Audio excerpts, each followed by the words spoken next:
Welcome to another In Wheel Time podcast, a 30-minute mini version of the In Wheel Time car show that airs live every Saturday morning, 8 to 11 a.m. Central.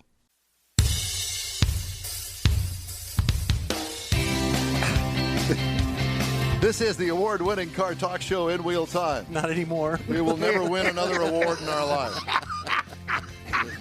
We are your weekly go-to all things automotive place. We'll teach you things that you never dreamed of learning on a car talk show. And won't want to remember in the future. Oh, no, you'll remember. It'll be indelibly burned into your memory. Mm-hmm. Along with Mike Out of This World Mars, who doesn't claim to be a part of this anymore, Konrad Delong, Jeffrey Zekin off camera, I'm Don Armstrong. Glad that you could join us on this Saturday. Well, we're glad that you could join us. I don't know whether you're glad that you tuned in or not. Thank you very much for tuning in. We really appreciate it. Yeah, and that we do. And like we said, we're entertaining, if nothing else. We try and have a lot of fun, and I still say we should do a subscription for our off Why? the air. We've just taken the off air right on. That was pretty on the air. What's next, Don? Oh my gosh. We'd like to talk. Let me ask you, because in a big corporation like Hyundai, We need more Jeff. Did somebody write that? In a big corporation like Hyundai, you would have thought, well, somebody somewhere in there, surely to God, had to think, maybe the arm placement is just a little bit off, or we moved it a little bit too far south. But then it wouldn't have been an H. It's true. Well, we can certainly see why they changed the logo. Yes. With And two stylized men shaking hands, no one longer shaking, two men shaking maybe hands. not necessarily the hand. Oh, boy. Anyway, so we were supposed to be at Tailpipes and Tacos today. But it's raining. Well, Yes. I bet the sun is shining for the moment, but there are more storms coming. Oh, it rained real hard on me this morning when I was getting out, but that was it before the sun was up. But, think about it. We'd get to Tailpipes and Tacos about 6 to get ready to do the show, and people were already showing up. Absolutely. There were cars showing up because they wanted to have some of the prime parking spaces, and they'd drive in about 6 o'clock and set up and kind of hang out and wait until store opened. until Loopy opened, and then they had because they great tacos, mimosas, Bloody I Marys. was just about to say Coffee. That. Coffee. Yep, Gotta coffee's have coffee. Oh, was there coffee? There was coffee there, I was told. The coffee's good. Y'all had the mimosas. I was drinking coffee. I don't drink mimosas. Oh. You don't? Bloody Marys. You haven't drank mimosas yet. Oh, Because the Bloody Mary is the right thing to drink because you're getting a vegetable to go along That's right. with it. It's healthy. With your vodka.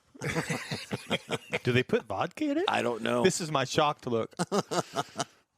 At least it's not the look of the Hyundai logo. Gee whiz. Anyway, we kind of got off track. We were talking about batteries. sorry. I don't know. I have Easily no get idea off where track.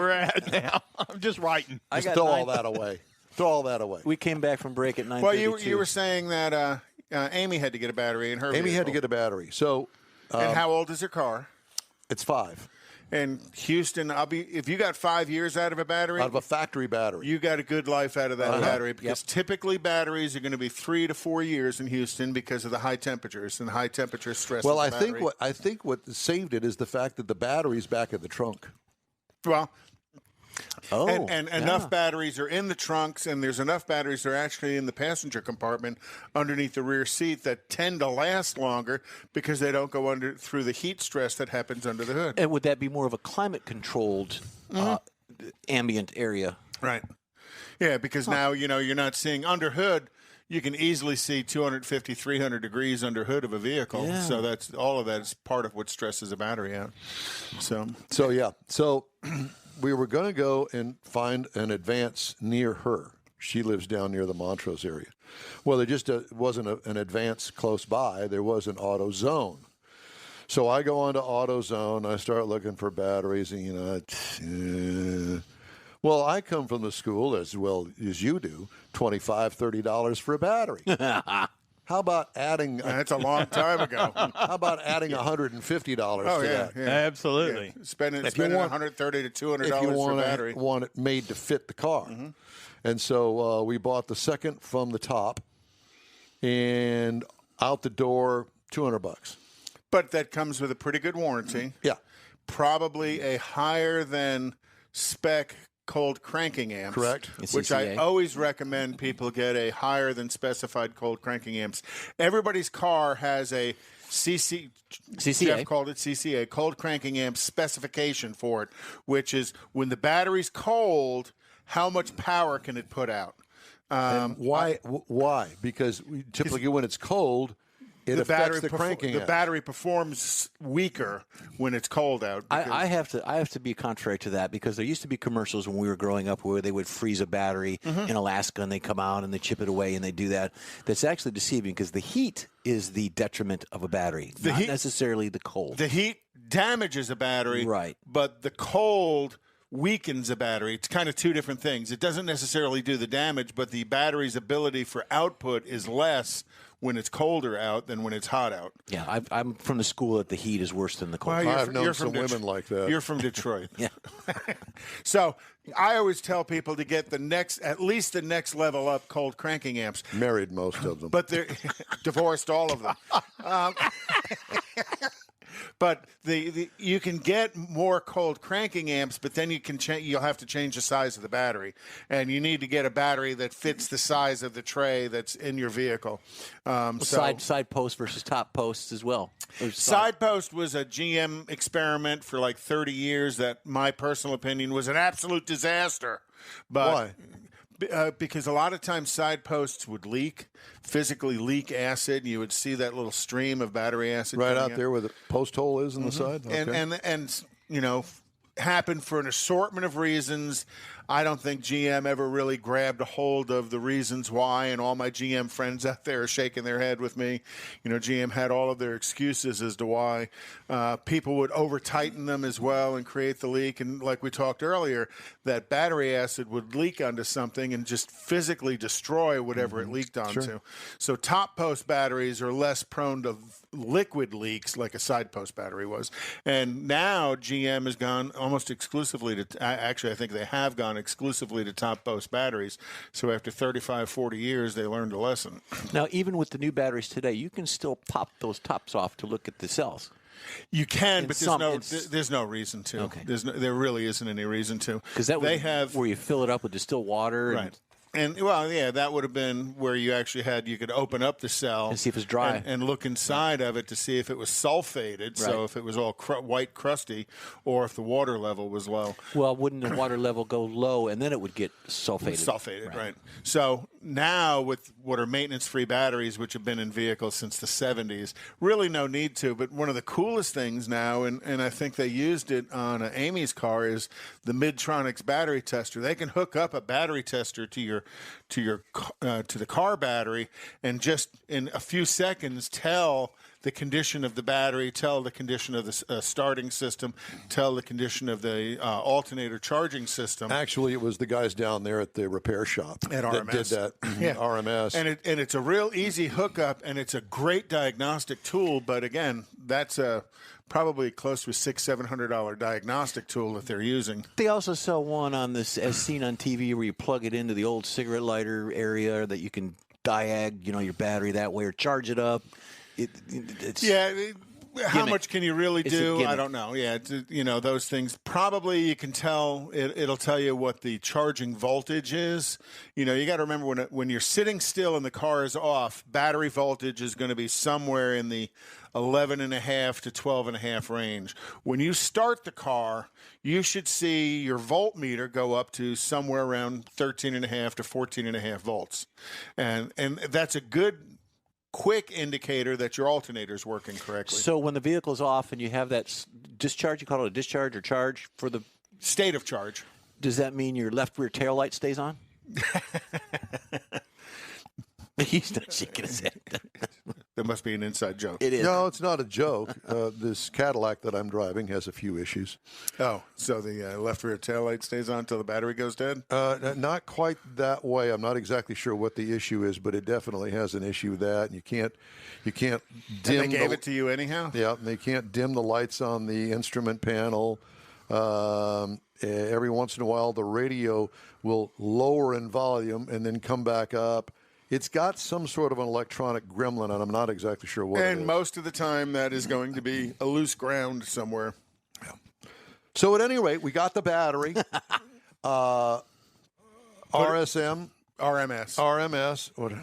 that they're on Westheimer and Woodhead. Yep. And so Amy got the battery, took it to them, they installed it, away she went. And everything's fine now. And in some cars, that can be quite complicated as well as quite expensive, because different cars, depending on who the manufacturer is, you have to go into the computer of the car to tell it you put a new battery in it. Really? Because what happens is as a battery ages, the ability to recharge it takes a little bit more power from the alternator. So it has to push a bigger charge into the battery. So in how complicated today's cars are, the car knows that battery is 3, 4, 5 years old, and it knows because of that the output from the alternators had to go up to compensate for that. So when they put a new battery in, they bring that, the alternator is told, hey, there's a new battery in here. Don't overcharge it anymore, which is ultimately what was going on. So, especially in the German imports, you literally have to go in and tell it that a new battery was put in it. Huh. So that I'm not sure about it teaches the alternator not to overcharge the battery. I'm not sure about the 2015 Challenger. Is that No, probably not. But, new battery is always a good thing. Yep. It is. $200 later. But you got 5 years out of it. You got a good life out of that battery. That's exactly. surprisingly. As I told her, as she was in tears telling me, Dad, blah, blah. I'm going, hey, it's a car. Yeah. It doesn't make any difference how old it is, where it is in mileage. It's a car. Things are going to go wrong with it. Things are going to wear out. Brakes, tires, batteries, common stuff. And the older it gets, the more frequent those things happen. Yeah, the car is... it's in good shape. Is that who I think that is? Oh, look, he's using the soft lens. He thinks he's Oprah Winfrey. That's either that or it's been... Hi, Oprah. How are you? God. Oh, hi, Ray Ray. Hey, it's me. It's so good to see you, David. David Ainsley, our chief engineer, lounging at home, drinking his first cup of... You drink coffee, David? Yes, I'm having my third cup now. I'm trying to stay awake through your show. Well, we're trying to figure out what all those liquor bottles are behind you. And don't forget, if we were at Tailpipes and Tacos, you would be there. So, well, that's true, and we would be drinking other things than coffee. Yeah. Well, I think that they could actually make you a splash of Irish coffee there. They do have. You really wanted go. to. Yeah. You've always wanted Ryan on here, and unfortunately he's working today. It's my son, but he takes care of his car, so I have to take him to work because he didn't want to drive his car in the rain. So thanks, Dad. I have his car. If you wanted to see it, it's an 03 Infiniti G35, and nice. He got some new wheels. Oh, those are gorgeous. Oh, I like them. How does the backs look? Are the backs kicked out? No. Look at that. No. They fit. Oh, yeah. He's got the offset correct on it. Those are yeah. pretty much made to fit that car. That is nice. Yes, it fits nice. The G35 for our listeners and our watchers is a derivative of I'm the afraid Nissan. to ask what that thing is. What is that? What is that hanging down It's made there? from Hyundai. I was going to ask you guys. I don't know what this is. It's a Hyundai I device. thought it was you know what ring to hold on. Yeah. Looks like it to no me. idea because it's on the handle of where the you know what handle is. Is it a handcuff or is it solid? Yeah, well, I don't know. I'm thinking something completely different. Is he engaged? No. When he's available, no, this isn't a nose ring, Jeff. Oh. So, it's a what? Surikawa. What is that? It's a Korean thing my daughter said. Well, I know, but what kind of a thing? What does it do? They stole them from Subways, and it's like a symbol of rebellion. And how does your daughter know They this? stole it from Subways? Oh, like it's a symbol of rebellion. Oh, okay. Oh, there you go. Yeah, that boy of yours is a real rebel. I can tell you that. Yeah. Looks like it banged you in the head when you were making a right-hand turn. What was that? I'm Oh, sorry. it looks like it hit you in the head when you made a right-hand turn.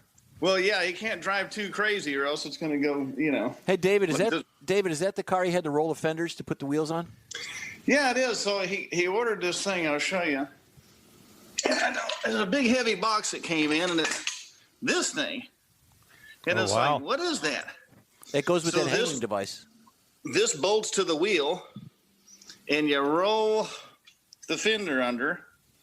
So it goes on, obviously you take the wheel off, put this on there, and then this rolls up under here and curls the fender under. That little flange that's there. Oh, wow. Yeah, the little flange in there so it doesn't damage the outside, but then you don't cut your tires on the inside when you're dragging the ground with the body on the tires. So you get at least another half inch, maybe more clearance there.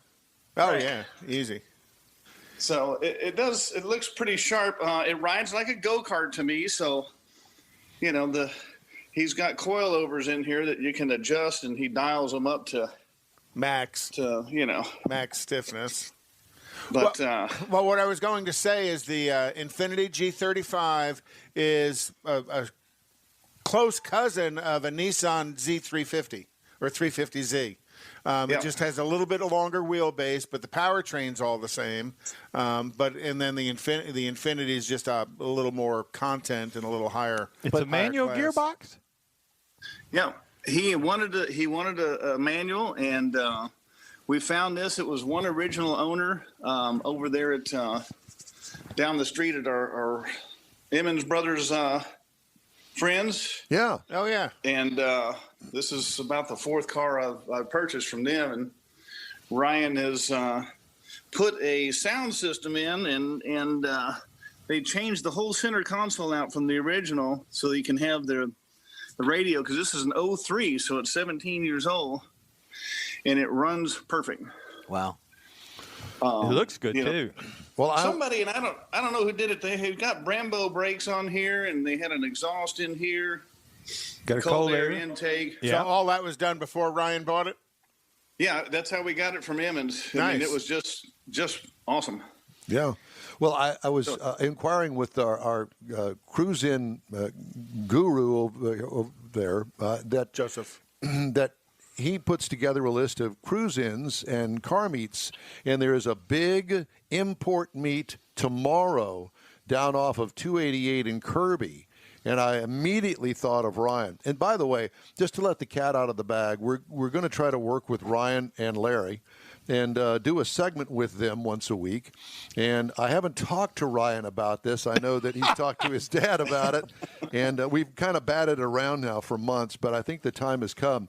Ryan's an enthusiast. Very much and so. A senior in high school. And I thought, that would He's a working man, too. And a working man. And we thought it would be really nice to have him on the show with his best friend, both the car enthusiasts, and give us an insight as to what's going on in today's hot rod world that we all dealt with when we were that age. And because the cars are that much different today. Yeah. Where it seems like the young really prefer the import cars, where we're kind of more of a muscle car kind of. Yeah, and that's great. I mean, but brings a new point of view to the show as well. And just the thing where he said he's got adjustable rear suspension, we used to call that air shocks. That's the difference. Yeah, and we put L6015s on the back, and you needed the air shocks to jack the back of the car up so you can get the tires on. Because there were no 16s. Because we didn't roll the fenders. Yeah. And then, our local town rolls through. Santa Claus is on a fire truck right now. I thought that was your daughter. I thought that was your daughter. No, so I've learned about all of these things too. So, well, I think you need to go outside and show us Santa Claus. Yeah. Well, so let's see. Are those all of his car care products he was showing us there? Yeah. There we go. Hi, Santa. Oh, there he goes. They're coming. Oh, they're coming. Yeah. They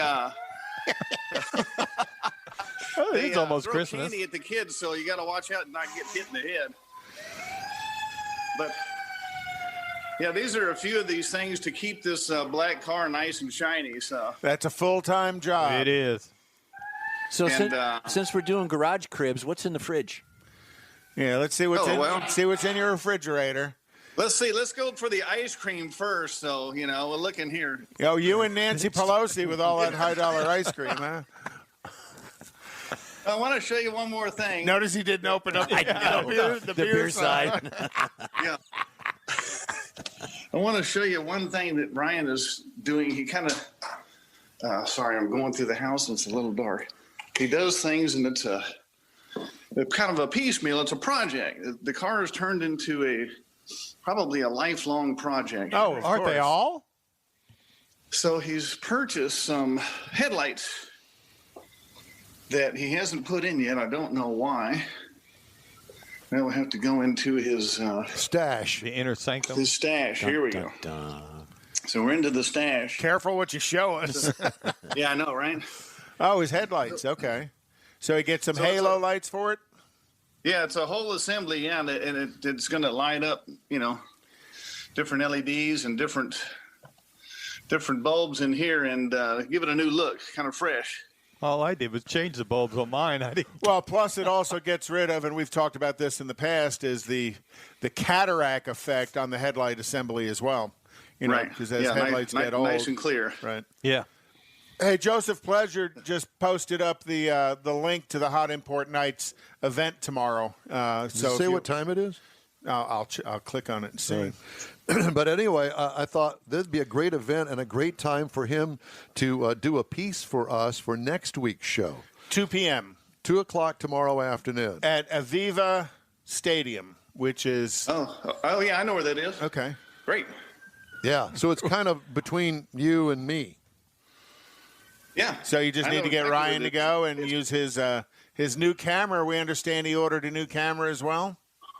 Oh, you can't say that. That's Christmas present. You just gave it away. Okay, well, he won't see this until Christmas anyway.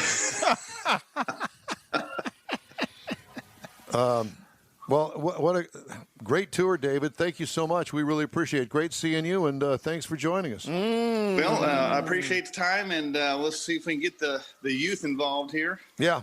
And get them on, and he's changing many wet tires today in the rain. Oh, bad. Well, we know he's quite the enthusiast anyhow, and you could tell just by looking at his G35, he really enjoys his toys. The care and handling, yeah. All right, David, take care. Thanks again. All right, you guys too. All right, bye-bye. Merry Our Christmas. chief engineer, David Ainsley, and kind of taking a little stealth view of Ryan's car. Not knowing we're doing this, right? Time now for Konrad's Car Clinic. And what are we talking? We did the battery thing.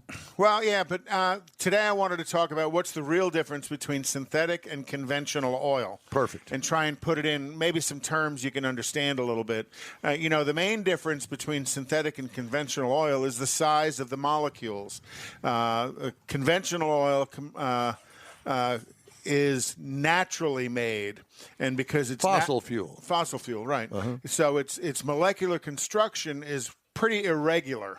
It's got large molecules, medium-sized molecules, and small molecules, and that various sizes affect the viscosity of the oil. Kind of like the venue in here with amongst us different. four. So you skinny guys, you tall guys, and the wide guy.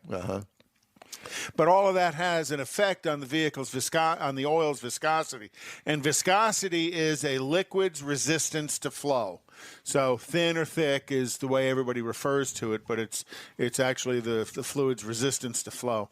So, when you have larger molecules, they want to move slower than smaller molecules that want to move faster. And when you deal with multi-viscosity oils in cars, you have to be able to deal with the oil when it's cold and the oil has to do its job when it's hot in equal ways. So kind of a way to picture this in your head is a conventional oil, if you looked at it under a microscope, would have molecule sizes like a basketball, a softball, and a golf ball, all of those different sizes. So when you put it between two pieces of metal and create friction, where the two pieces of metal going to ride on? They're going to ride on the basketball-sized molecules. So fewer points of contact to deal with that pressure and the friction. So those basketball sizes break down, and then the softball sizes break down, and that's why conventional oil breaks down a little bit faster than synthetic oil. So if you look at synthetic oil, which is, it's still the same base oil. Synthetic oil generally is dead dinosaurs, just like conventional oil is. But that oil is engineered. So the engineers go through and they polish it and synthesize it.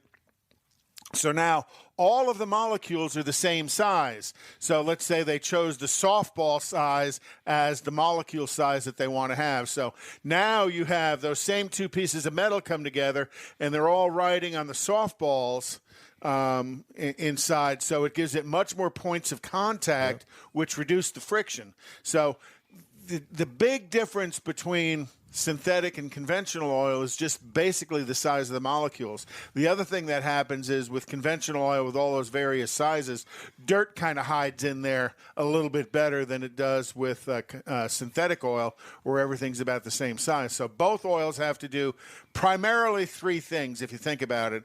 They have to lubricate, they have to cool, and they deliver, they have to clean so that they're delivering dirt to the oil filter all the time. And don't go cheap on an oil filter. The oil filter is probably the most important thing in your car to keep the oil clean. So you want to make sure that you're delivering to a quality oil filter. There's cheap oil filters out there. Believe me, if you're paying $1.75 for your oil filter, you're buying a cheap oil filter. And then we've had the Fram guy come on, and they talk about good, better oil filters as well. So that's one of the big reasons why synthetic oil can last longer in an oil change than conventional oil, because when you have more points of contact and similar size molecules in there, you're not breaking the oil down as fast. What about blends? Well, pretty much anything you're going to see today is going to be a synthetic blend. There is no pure conventional oil anymore, because all oils have to have a level of additives in them. You know, and those additives are friction modifiers, viscosity index modifiers, things to keep the oil from foaming, things to keep the oil from being destroyed by the acid buildup that happens in it. So with that, pretty much the base oil you're going to buy is going to be 5 to 7% synthetic products inside of it as well, so they're all synthetic blends. But to be called a synthetic oil, all they have to be is 51% synthetic product. Now, when you read the bottle on synthetic oil, some of them will say full synthetic, and that means that it's 100% synthetic. Very good. That's the difference between synthetic and conventional oil. Thank you for explaining that. It's time now for a quick break on the In-Wheel Time Car Show. We'll be right back after this.